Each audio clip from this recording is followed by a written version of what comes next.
de audio. Y hablábamos en la última clase que tenemos un par de conectores que es positivo y otro conector que es negativo, ¿cierto? Positivo para que podamos hacer una correspondencia con el parlante. Aquí hay algo que vale la pena mencionar. Resulta que los parlantes tienen polarización. Los parlantes tienen una polarización. O sea, si usted coge un parlante como este y por alguna razón equivoca los dos cables, el parlante se sigue escuchando, ¿de acuerdo? Y uno puede concluir de que la cosa está bien. Pero resulta que la polarización de los parlantes tiene que ver es con la dirección de la corriente para hacer que el cono responda a una construcción que ha hecho el diseñador. ¿Qué es lo que se pretende? Se pretende que el parlante, cuando recibe un pulso positivo en la dirección correcta, el cono salga, y cuando recibe un pulso negativo, el cono entre. Si yo cojo una pila de 9 voltios más menos 9 voltios y le coloco el borne positivo al parlante, o sea, lo pulso, solamente lo pulso con un par de alambritos, y cojo este otro alambrito y lo pulso, el parlante sale. Si invierto la pila, el cono del parlante entra, ¿de acuerdo? Lo correcto es que el cono del parlante salga con el positivo.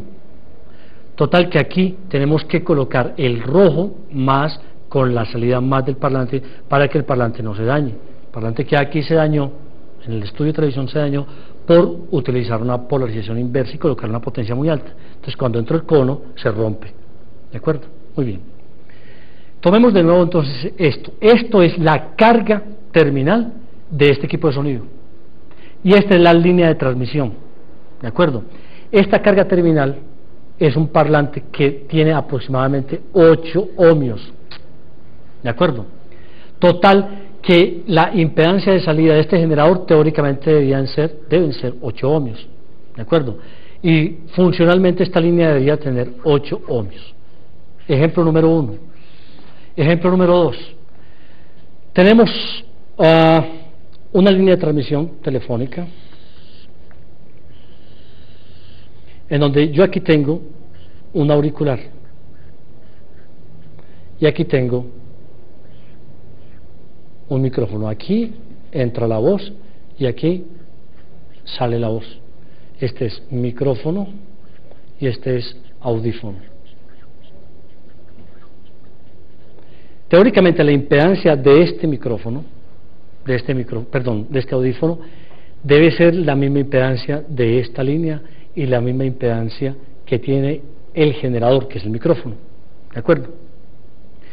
Cuando yo tengo conectado correctamente este micrófono, esta línea y esta línea, este audífono con la impedancia de acuerdo con las impedancias que se tienen en cada una de ellas, quiere decir entonces que el sistema está acoplado. Ejemplo número 3.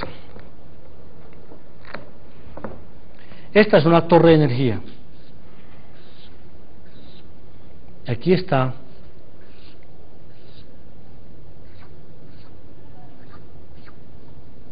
un cable que viene y otro cable que viene. Eso tiene su catenaria, o sea, obviamente por el peso tiene su catenaria. Esta separación de este par de conductores es plana, se trata de que mantenga el postulado de uniformidad, pero es una línea de transmisión. Y la carga que se consume en la ciudad de Medellín es la impedancia terminal de consumo, y el generador está en Guatapé. Ejemplo número 3. Se espera que esta carga se consuma toda la potencia, ¿de acuerdo? ¿Estamos de acuerdo? Muy bien. Ejemplo número 4. Vámonos para este otro plano que hay acá. Si nos movemos hasta este otro ejemplo, este es el ejemplo que básicamente hemos presentado todo el tiempo. Generador, línea de transmisión, carga. Estamos diciendo entonces que en todo el transcurso de esos 4 ejemplos estamos hablando de frecuencias de 60 Hz. A ver, escribámoslo. De 60 Hz.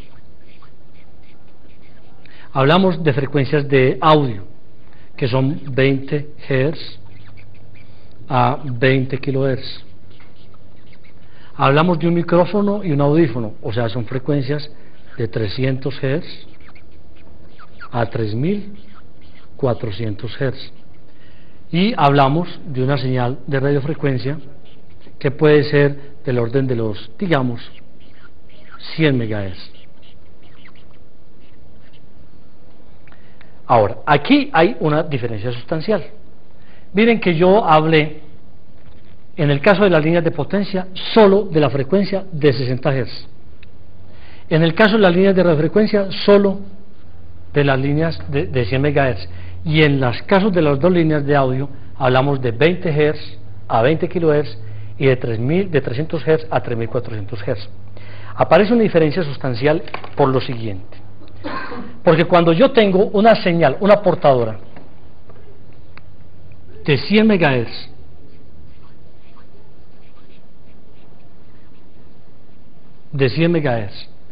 modulada con una frecuencia de 1 kHz, la frecuencia central, modulada con una frecuencia de 1 kHz, entonces esta frecuencia que aparece aquí, que es FC más FS, es igual a 100 MHz más 1 kHz, que es igual a ¿cuánto? A 100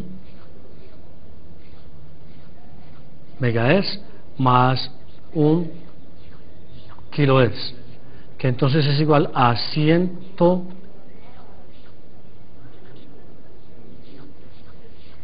Hz. ¿Y qué es lo que ocurre?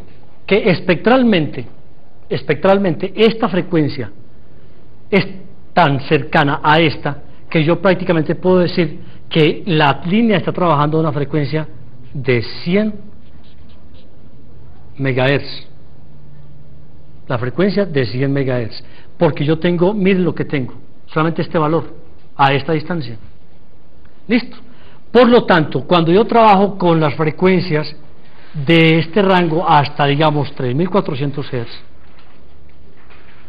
3400 Hz, que es el caso de la modulación, esto no le hace absolutamente nada importante a la frecuencia de 100 MHz. ¿De acuerdo? O sea, que ópticamente la representación más completa de esa frecuencia de 100 MHz y sus vecinos sería una cosa como esta, digámoslo, casi que pegado a la portadora. Y por lo tanto, el nivel de desacople que yo puedo esperar para las frecuencias armónicas, las frecuencias en este caso, producto de la modulación, que están hacia arriba, es muy poco. Y mientras más incremente la frecuencia de la portadora central, si no es 100 MHz, sino 1 GHz, la suma que estoy haciendo yo aquí todavía es más insensible para el caso de 1 GHz más 1 kHz. ¿De acuerdo? Entonces, ¿qué ocurre? Que la antena, volvamos aquí, que la antena que yo estaba presentando al principio, esta antena de lambda sub 1 medios, que es la que yo requiero, la real diferencia que existe es muy pequeña, o sea que la diferencia, la distancia que yo tengo es muy poco importante. ¿Se entiende o no? Y lo mismo pasa con la de lambda medios, es decir, en lambda medios lo que yo tengo es que si se supera un poco la longitud es muy despreciable. Y por eso es por lo que nosotros, cuando trabajemos en los acoples, los hacemos a la frecuencia central, y no los hacemos a la frecuencia central más la banda lateral superior hasta, ¿cierto?, sino a la frecuencia central. Pero eso se logra hacer mientras estemos trabajando a frecuencias muy por arriba de la portadora central, perdón, muy altas, ¿cierto?, muy altas.